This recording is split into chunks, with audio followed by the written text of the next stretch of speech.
छत्तीसगढ़ में भारतीय जनता पार्टी के नवा सरकार के मुख्यमंत्री चुने बर काली रायपुर में हुई विधायक दल की बैठक। आदिवासी नेता और केंद्रीय मंत्री अर्जुन मुंडा समेत 3 पर्यवेक्षक मना रही मौजूद।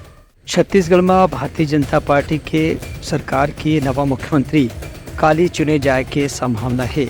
भारतीय जनता पार्टी के केंद्रीय नेतृत्व डहार ले 3 नेता मन के पर्यवेक्षक के दल ला काली बिहनिया भेजे रही। एमा से 2 पर्यवेक्षक सदस्य मन आज शाम तक रायपुर आए के संभावना है। वहीं एमा नेतृत्व करने वाला झारखंड के पूर्व मुख्यमंत्री और केंद्रीय जनजातीय कार्य मंत्री अर्जुन मुंडा काली बिहनिया रायपुर पहुंची। एक बाद बिहनिया 11 बजे भाजपा विधायक दल के बैठक रखे गए है।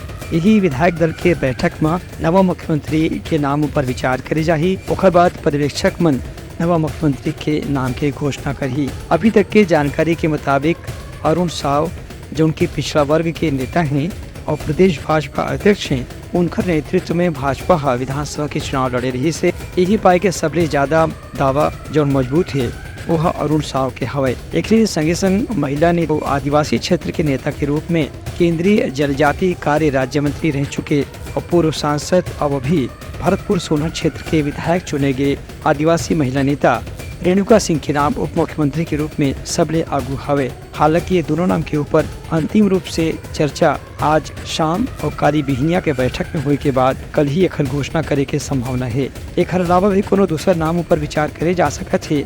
एखर बाद पर्यवेक्षक मन अंतिम रूप से मुख्यमंत्री और उप मुख्यमंत्री के नाम की घोषणा करी। Bureau report Uttarakhand news.